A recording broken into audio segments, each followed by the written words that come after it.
Hello everyone, જય Shri Krishna, good morning. તો આજે અમારે જવાનું હતું પાવાગઢ, એટલા માટે સવારે 5 વાગે ઉઠીને મેં બનાવી દીધું મારા માટે ગરમ પાણી. ગરમ પાણી પીવાના કેટલા ફાયદા છે એ તો તમને બધાને ખબર જ છે. ગરમ પાણી પી લીધું, પછી મેં કર્યું બ્રશ, અને બ્રશ કર્યા પછી હું ફ્રેશ થઈ ગઈ. ફ્રેશ થઈને તૈયાર થઈને મેં કરી માતાજીની પૂજા અને અર્ચના. દીવો અને ધૂપબત્તી કરીને મેં ભગવાન અને માતાજીને પ્રાર્થના કરી કે અમે બધા શાંતિથી ફરીને પાછા આવીએ. પછી મેં અને જાગુએ થોડું શો ઓફ કરી લીધું. બહાર નીકળીને જોયું તો વ્યૂ પણ મસ્ત હતો, પણ ઠંડી ખૂબ લાગતી હતી. પણ જવાનું જોડે મજા પણ હતી કે અમારે જવાનું છે ફરવા. પછી અમે બધા રેડી થઈને બેસી ગયા હતા કારમાં, અને મેં બધી જ ક્લિપ્સ લઈ લીધી હતી જેથી કરીને હું તમને પૂરો વ્લોગ બતાવી શકું. પછી અમે બરોડા પહોંચી ગયા. ત્યાં જઈને મામાની શોપ પર અમે ખાધા ગરમા ગરમ મસ્ત પફ ખાવાની બને, અને મારી પૂરી ફેમિલીને ખૂબ જ મજા આવી. અને મામાએ પણ સરસ બનાવીને અમને આપ્યા હતા. પફ ખાયા પછી મામાને બાય બાય કહીને અમે નીકળી ગયા હતા પાવાગઢ જવા માટે. જુઓ, આ ગામ આવ્યું છે તારાપુર. આઈ ડોન્ટ નો કે કયું ગામ છે, બટ ત્યાંથી અમને પાવાગઢ એકદમ ક્લીન દેખાતો હતો. હજી તો પાવાગઢ ઘણું દૂર છે, તેમ છતાં અમને પાવાગઢ એકદમ નજીકથી જોવા મળી રહ્યો હતો. તમે જોઈ શકો છો કેટલો સરસ વ્યૂ જોવા મળે છે. પછી ફાઇનલી અમે લોકો પાવાગઢ પહોંચી ગયા હતા, અને મારા અંકલને એક વૃદ્ધ દાદા મળી ગયા હતા જેઓ અંધ હતા, અને તેમનો વજન કાંટો ત્યાં પાવાગઢ ઉપર હતો. પણ અફસોસ અમે ત્યાં પહોંચ્યા ત્યારે અમે ઉપર જોવા ના મળ્યા. મારા અંકલે અમને કારમાં બેસી લીધા હતા, અને અમે પહોંચી ગયા હતા પાવાગઢ. આ છે મારી બ્રધર ગેંગ, આ છે મારા આંટી લોકો, અને આ છે જાગુ. પછી અમે ચાલુ કર્યું દાદરા ચડવાનું. બોલો મહાકાળી માત કી જય. અમે ઉત્સાહ અને આનંદથી ચડતા હતા. રસ્તામાં મને તરસ લાગી એટલે અંકલે અમને બનાવીને આપ્યું લીંબુ પાણી. લીંબુ પાણી ખૂબ જ મસ્ત બનાવ્યું હતું. જો તમે પણ પાવાગઢ જતા હોય તો આ અંકલનો બનાવેલો શરબત એકવાર જરૂરથી ટ્રાય કરજો. જુઓ, આ બધાને પીવાની તો ખૂબ જ મજા આવે. પછી અમે પાછા ચડવા લાગ્યા દાદરા. ખૂબ જ મજા પણ આવતી હતી, પણ થાક જ એટલો બધો હતો કે ના પૂછે વાત. રસ્તામાં મળી ગઈ મને આ નાનકડી ઢીંગલી, જે રિસાઈને બેસી ગઈ હતી. કોણ કહે છે કે છોકરીઓ મોટી થઈને જ રિસાય છે? નાનપણથી જ ખબર હોય છે કે અમારે ક્યાં રિસાવવું છે અને કેવી રીતના રિસાવવું છે. જુઓ, એના ભાઈને બોલાવતી હતી અને એની નાની બહેનને બોલાવતી હતી, અને એની નાની બહેન એને લઈ ગઈ હાથ પકડીને. આ જોઈને મને મારા નાનપણના દિવસોની યાદ આવી ગઈ, એટલે મેં પણ એમને કેપ્ચર કરી લીધા. અને મને આ નાનકડી ઢીંગલી ખૂબ જ ગમી હતી, ક્યુટ હતી.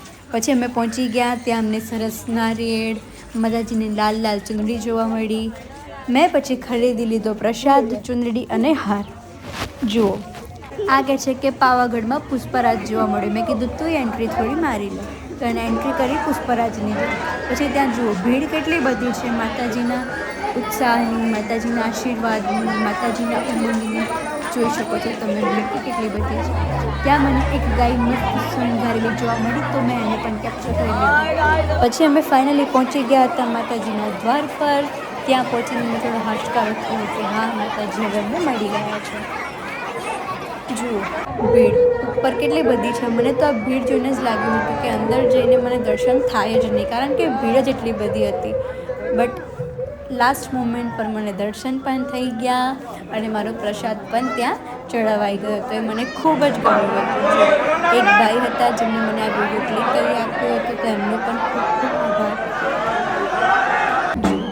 ત્યાં આગળ ધજા ચડાવવામાં આવતી હતી, તો ત્યાં સરસ ઢોલ નગાડાની સાથે આ પ્રથા ચાલતી હતી, ને એને પણ મેં કેપ્ચર કરી લીધી. અને આપણી ગુજરાત પોલીસને એટલું થેન્ક યુ કે તેઓ આટલી બધી ભીડમાં પણ બધાને સાચવે છે.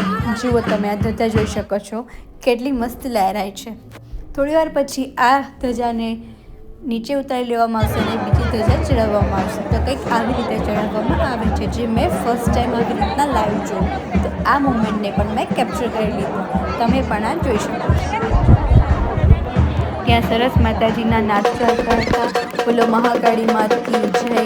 માતાજીના ગરબા વાગતા હતા, અને ખૂબ જ મજા આવતી હતી કે આટલું સરસ બ્લેસિંગ્સ તમને ત્યાં લાઈવમાં મળે છે. જુઓ, પછી ધજા ચડાવાઈ ગઈ અને સરસ ફરકતી હતી. સનાતન ધર્મની વાત જ કંઈક અલગ છે. તમે જોઈ શકો છો કેટલું સરસ લાગે છે. પછી અમે ફટાફટ નીચે ઉતરવા લાગ્યા, કારણ કે અમારે કોઠાર તો મેં ખાધી પરમિન્ટ જે મને ખૂબ ભાવતી હતી, ખાટી મીઠી, જેને અમે ગોળી કહેતા હતા. પછી થોડા પોપકોર્ન એટલે કે ધાણી ખાઈ લીધી. અને આ લોકોએ ખાધા મકાઈ, જે મને જરાય ભાવતા નથી, બટ મેં એમને કેપ્ચર કરી લીધા હતા. જુઓ ગાઈઝ, પછી આ છે અનાજ કોઠાર, મતલબ અનાજ ભરવાનું કોઠાર, જે રાજાઓના સમયનો હતો. પછી અમે લોકો નીકળી ગયા હતા જૈન હનુમાન જોવા માટે. જતાં જતાં અમને 6 વાગી ગયા હતા અને ત્યાં આગળ અભયારણ્ય છે, એટલે એવું કહેવામાં આવે છે કે ત્યાં 7:30 પછી કોઈને એન્ટ્રી મળતી નથી. તો અમને ડર પણ હતો કે વહેલા પહોંચીશું કે નહીં, પણ ફાઇનલી પહોંચી ગયા હતા અને ભગવાનના દર્શન થઈ ગયા હતા. તો અમે જૈન હનુમાન પહોંચી ગયા હતા. પછી રિટર્ન થયા પાવાગઢ સાઈડથી અને અમે પાવાગઢને બાય બાય કહી દીધું. ખૂબ જ મજા આવી હતી પાવાગઢમાં, બટ અમારે આ કિલ્લામાં જવાનું રહી. પછી અમે રસ્તામાં ભૂખ લાગી હતી, તો અમે ત્યાં હોટલમાં જમ્યા. છે મારા આંટી, આ છે મારા બાબુ, આ છે મારા અંકલ અને આ છે પૂરી ફેમિલી. ઓકે, રાત થઈ ગઈ હતી, અમે ખૂબ મજા કરી. ઓકે, મળીએ નેક્સ્ટ વ્લોગમાં. Bye bye. Like, comment and share.